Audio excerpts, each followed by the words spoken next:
Thank you everyone for coming to the Public Information Center tonight for our Maine and Wallace pilot one-way block trial.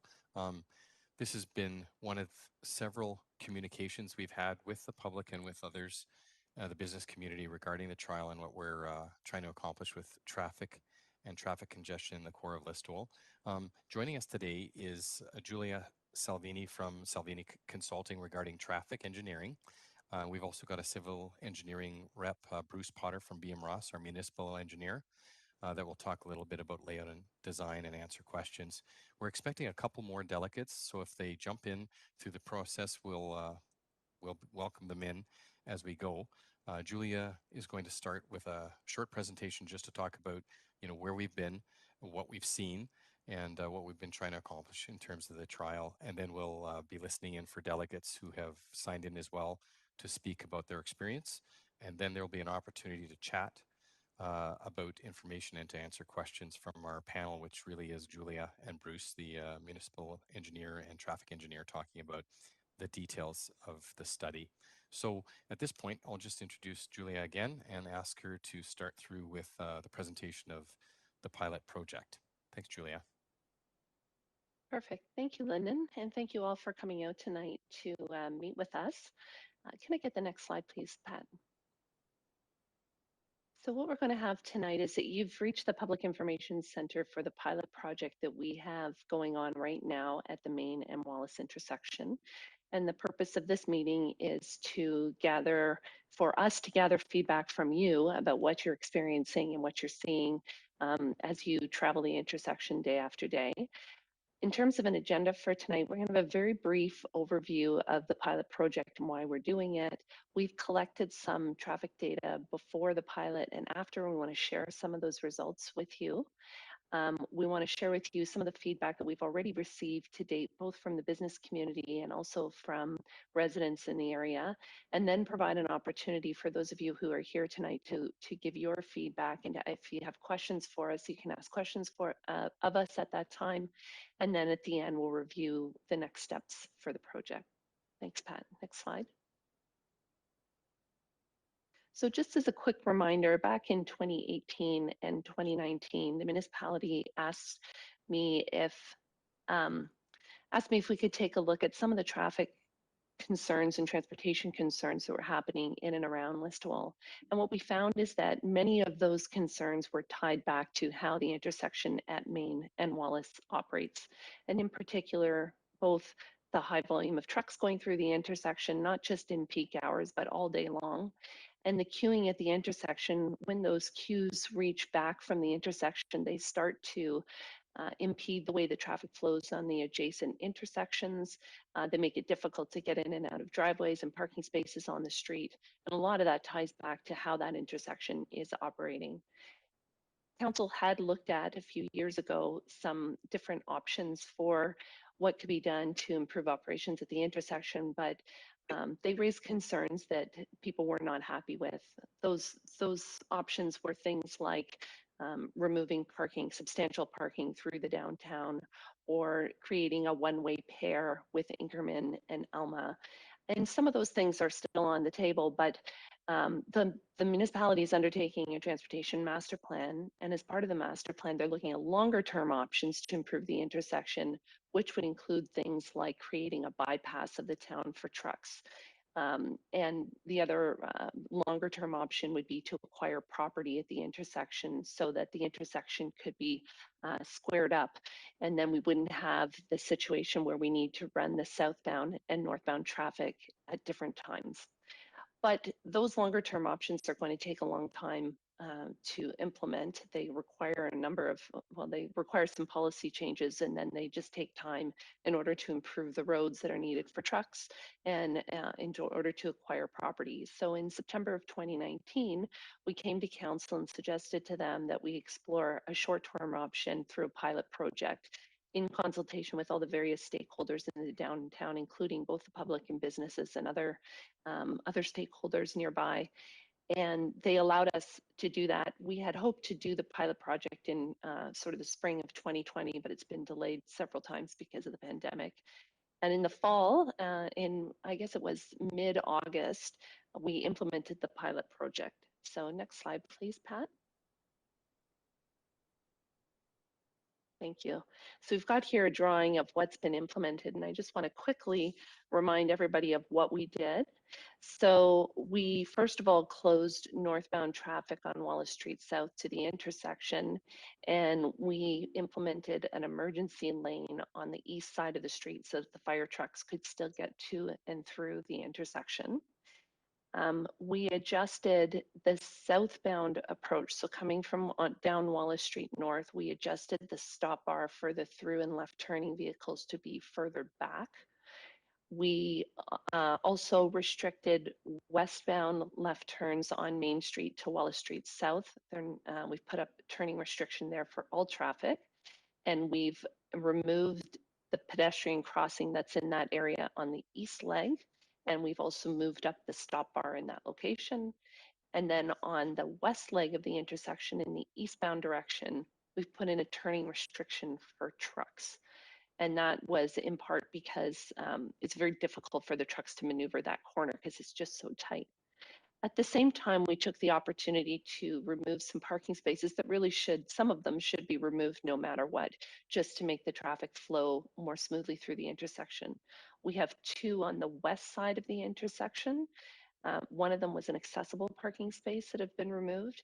And those spaces, as you can see on this drawing, just make it easier for traffic to get through in the eastbound direction. And then on the east side of the intersection, we've removed 5 parking spaces. Now we think that some of those parking spaces on the east side of the intersection, probably 3 of them, could be put back because we find the traffic is actually moving through that section relatively smoothly. So if we go to the next slide, I've just put those notes about the changes into words in the next 2 slides, just for the benefit of people who weren't here tonight. So we can skip through those, Pat, to the slide after that. And to the next one, thank you. So we collected data back in May of 2018 and August of 2018. We wanted to see what the difference was between sort of normal during the school year timeframe and summer timeframe, because we know that the traffic volumes on Fridays of long weekends in particular are very heavy through Listowel as people are headed up to their cottages. And then we did the count again in September, just a couple of weeks ago on the 24th of September of 2021. And what we found is that when we look at the 6 sort of busiest hours of the day, 3 in the morning peak period, 3 in the afternoon peak period, the volumes were very similar in all 3 counts. So that tells us a little bit about how traffic volumes are returning to more normal levels post-pandemic. Not that we're out of the pandemic yet, but you know what I mean. But what was really interesting was that although the volumes are the same when we look at all 6 hours, we're seeing much higher volumes in the peak hours. So in the busiest hour in the morning, we're seeing increases in the traffic volumes through the intersection of about 50%. And in the afternoon, it's between 20 and 30% higher than the 2 counts in 2018. And what that means, of course, is that the volumes throughout the day are a little bit lower. And I'm sure that you've experienced that as you've been watching traffic through the intersection over the course of the past several weeks. The truck percentages remain similarly high in all the intersection counts. We see a lot of truck traffic through the downtown, and a lot of those are large trucks. Next slide, please, Pat. We did some traffic counts on Elma at Wallace, and then also at Livingston and Main Street and Davidson and Main Street, to try and understand where traffic that's northbound is diverting. And so what we see at Elma and Wallace is that coming northbound up Elma towards Wallace, there's a fairly even split between people turning left, 58% over 6 hours, versus right, 42% over 6 hours. And that some of that traffic is going to Livingston. So if we look at the before and after counts northbound at Livingston and Maine, we're seeing about 40 to 50 more peak hour trips in the northbound direction.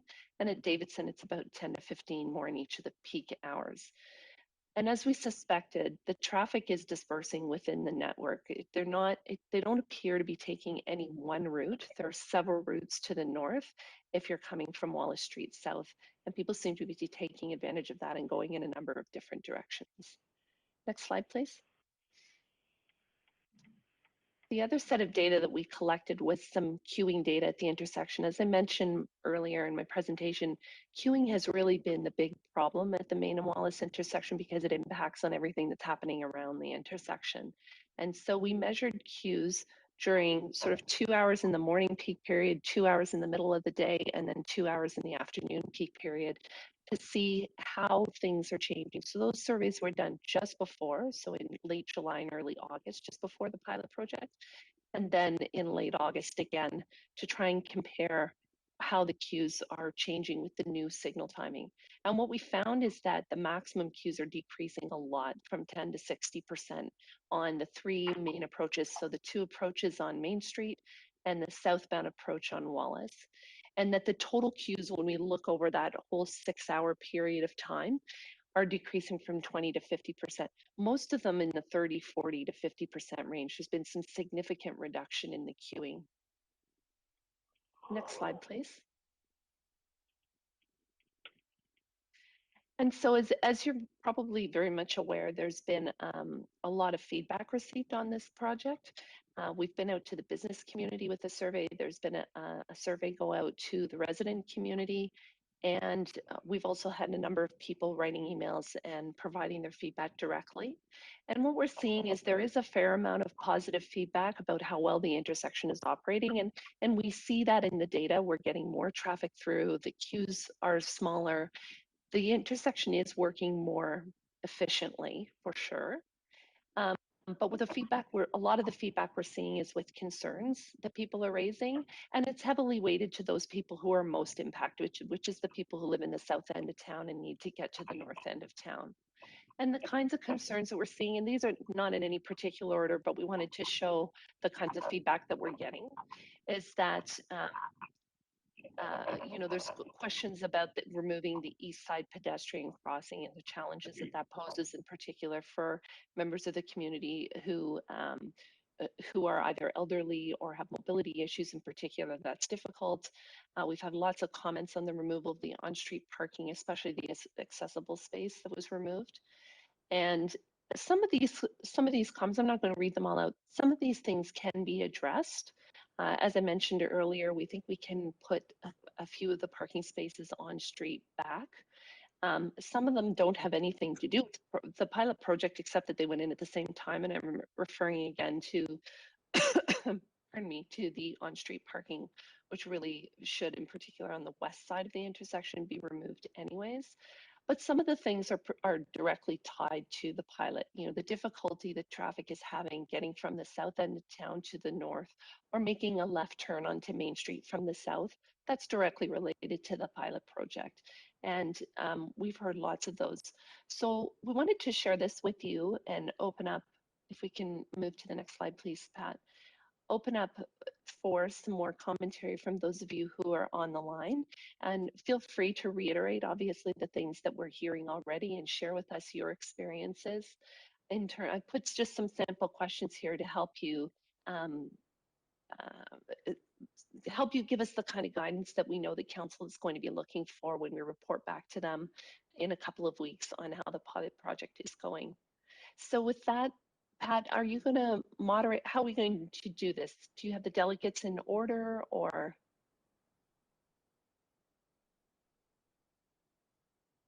Yes.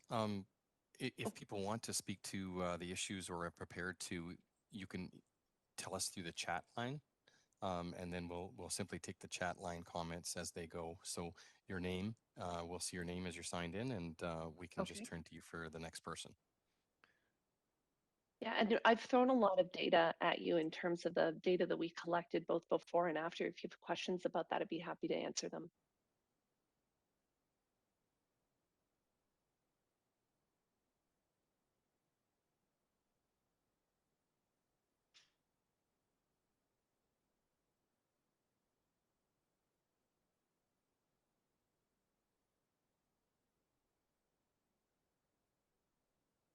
We also have John on the phone, who is not able to chat with us digitally, but certainly, John, if you wanted to speak first or have a comment, you're welcome to go right now.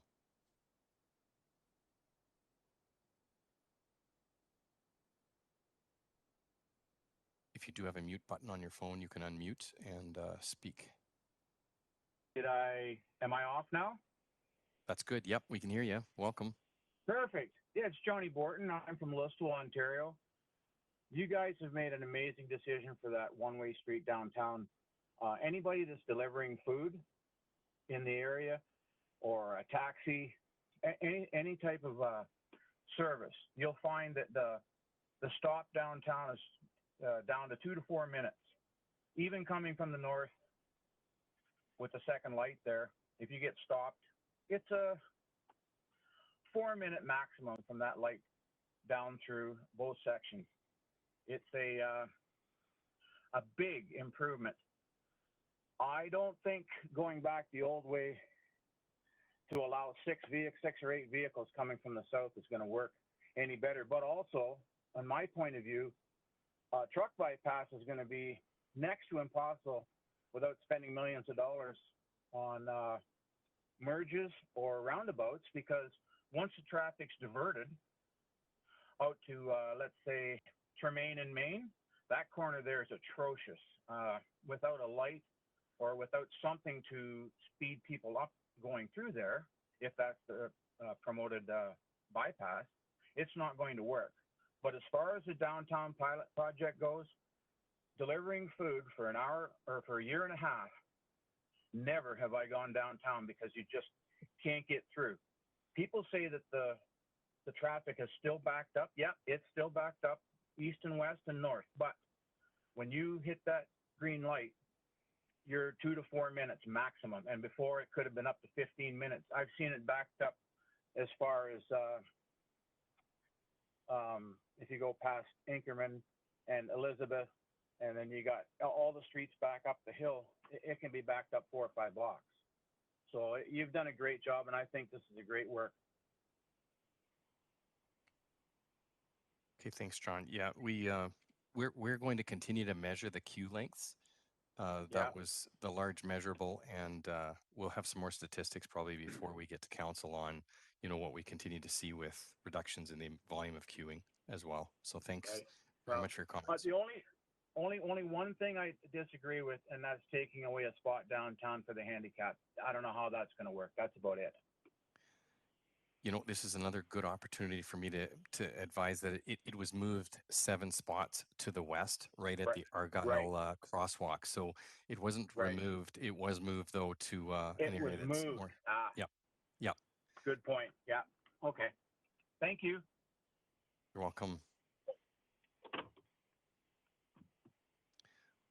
We've also got Keith Bender on the line. Please sorry. Yeah, Keith, go ahead. Hi, thanks for the opportunity here. I've been a resident on Elma Street for the past 48 years, and I've witnessed everything. And I was really pessimistic in the beginning, and I have been totally surprised. My wife and I have been totally surprised as we come and go. For example, if we were heading to the north end of town, you'd go out to Livingston Manor and be faced with traffic. Okay, what do? So you make your way down to Barber. Do we go north on Barber and cut down to Elizabeth stoplight? Oh, whatever. And and the trucks were always bunged up downtown. Again, removing the parking spaces has definitely helped for that flow. And I have found one neat thing. I have yet to turn left downtown and not have to stop at Elizabeth for however that light is synced. Now, I've got an issue. My wife and I walk every night. We love the flashing crosswalks, and I'm not sure if there's one scheduled for Inkerman or not. We have to really, really watch that, especially at night. But if the flashing lights were put in there, then that would interrupt flow of traffic. I totally get that. Everything flows downtown well. It's great. The one thing that as an Elma Street resident, that is a true bonus in this whole deal is the four-way stop.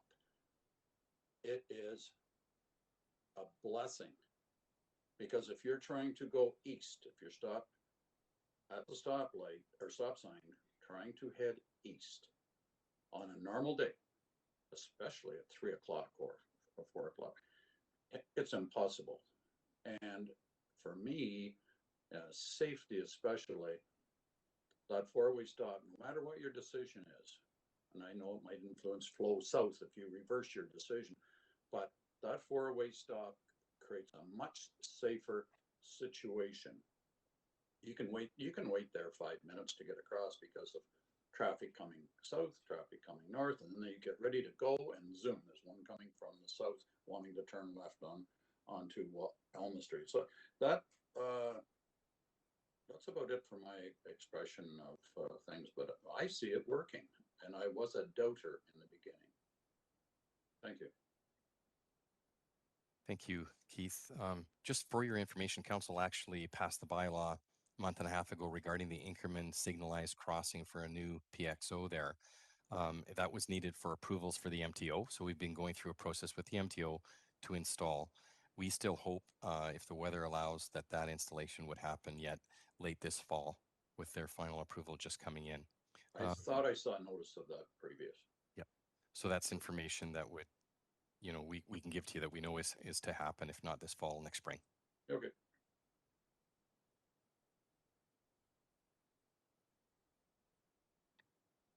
Okay. Yep. We have some other delegates that are here. Fran Moore is on the screen as well. If you want to speak or anyone wants to comment back on some of the presentation, by all means, do so now. Yeah, thank you. So my husband Robin and I live on Armstrong.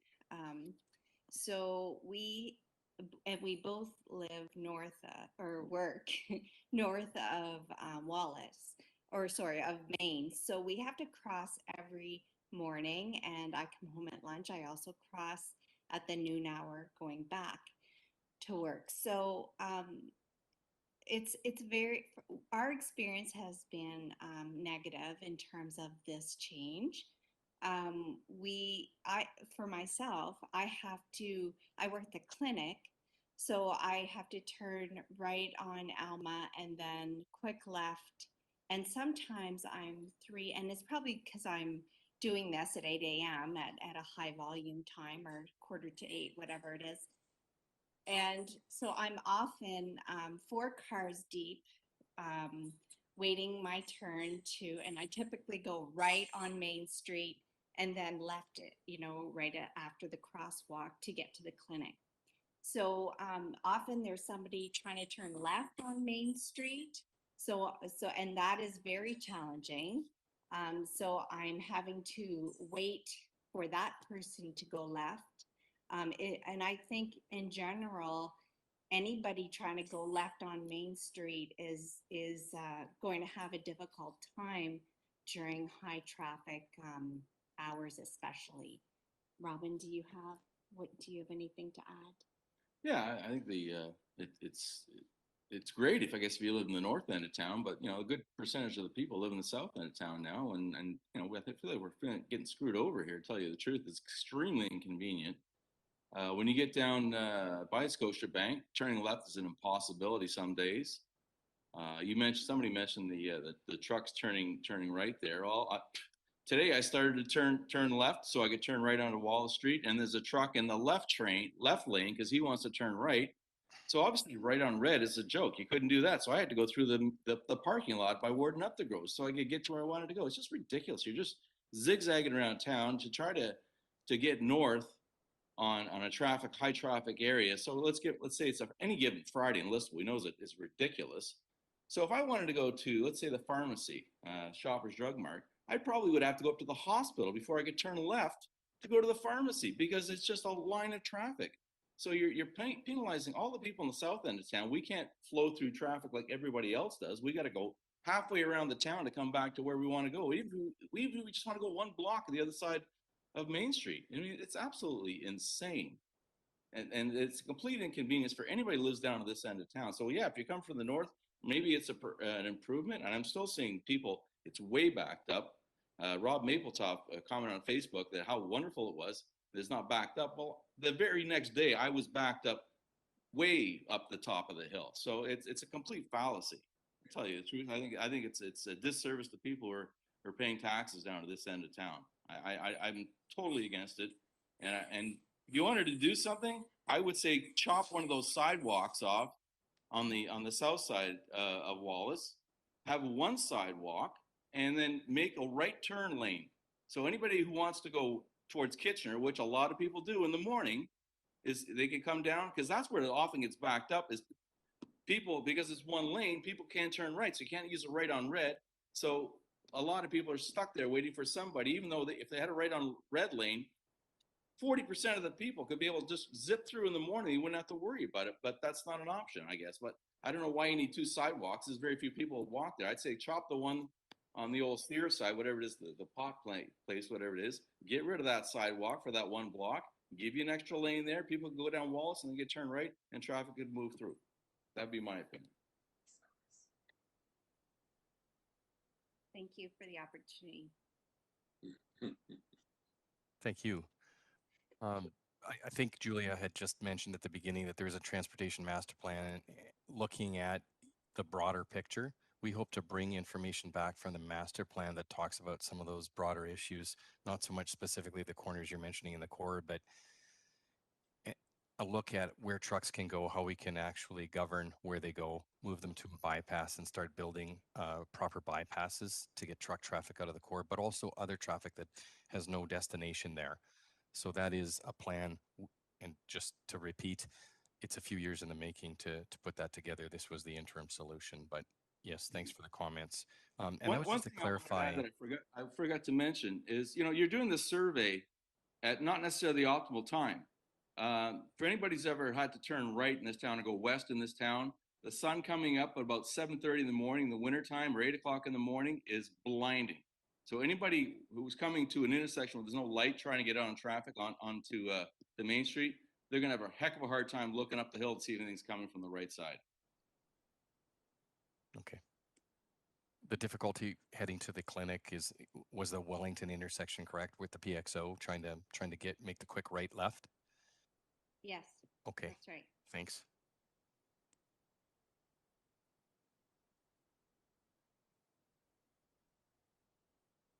If anyone else has a comment or wants more explanation really on what we've provided for information, please do so now. I think we can speak up. There's enough here that we can take turns.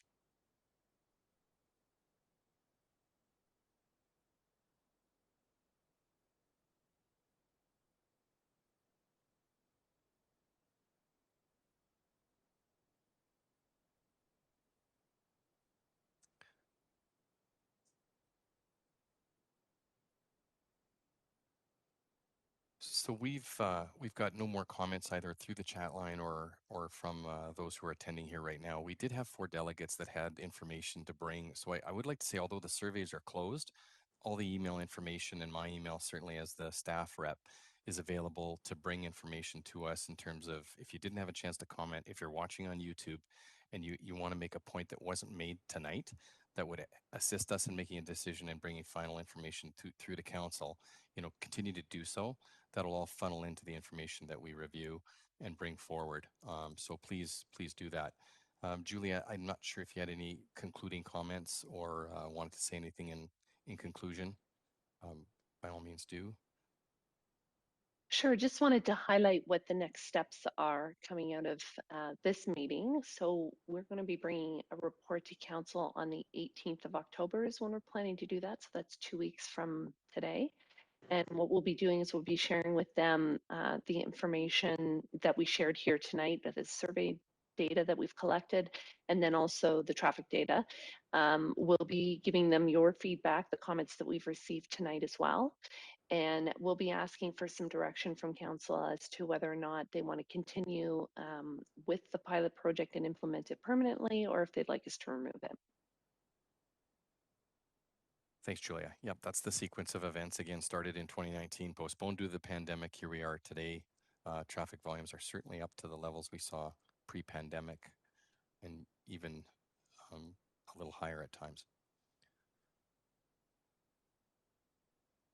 I think that'll bring the information session to a close again. If there's things you didn't say, please email them through. We'll get them. If you're watching on YouTube, again, email them through to us, and we'll head to council for the 18th for decision in terms of modifications, changes, elimination of the trial layout as it sits there today. I want to thank everyone for coming, taking the time to attend, and to point out some information actually that I hadn't thought of that we can gather together and bring to council on the 18th. So thanks again. Have a good evening, and we'll probably talk more on the 18th or after. Bye for now. Thank you. Goodbye. Thank you.